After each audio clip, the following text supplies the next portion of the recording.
हमारे इमाम सैयदुस साजिदीन ज़ैनुल आबिदीन अलैहिस्सलातु वस्सलाम। आपकी सीरत मुबारका का एक वाक़या बहुत मशहूर है। मस्जिद नबवी में तशरीफ़ फरमाएँ और दर्स इरशाद फरमा रहे हैं, दर्स बयान कर रहे हैं, लोग बैठे हुए हैं।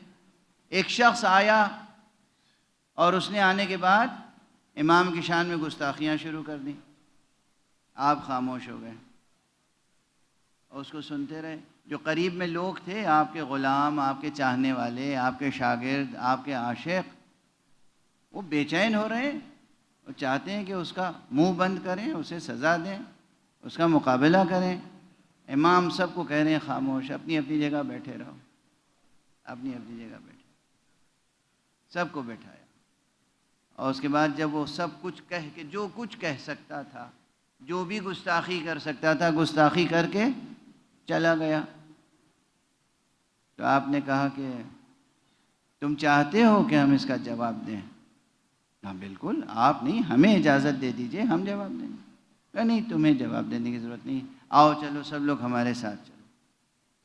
अब वो अपने घर जा चुका है, अपने घर में बैठा है। गए, दक़ुल बाब किया, वो निकल के आया तो देखा कि ये दरवाज़े पे खड़े हुए हैं, इनके साथ तमाम इनके चाहने वाले। तो अब वो खौफ में मुब्तला हुआ कि मैंने मस्जिद में गुस्ताखी की है, ये उसका इंतकाम लेंगे।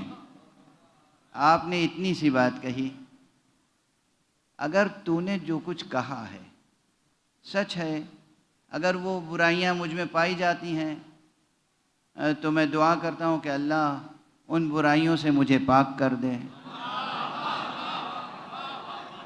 और अगर गलत हैं, तूने गलत निस्बत दी है मेरी तरफ, तो मैं खुदा से दुआ करता हूँ, इस्तिग़फ़ार करता हूँ तेरे लिए कि अल्लाह तुझे मुआफ़ फरमा दे। ये क्या सीरत है? ये अल्लाह वालों की सीरत। ये है वो सीरत जो एक इमाम के शायान शान होती है।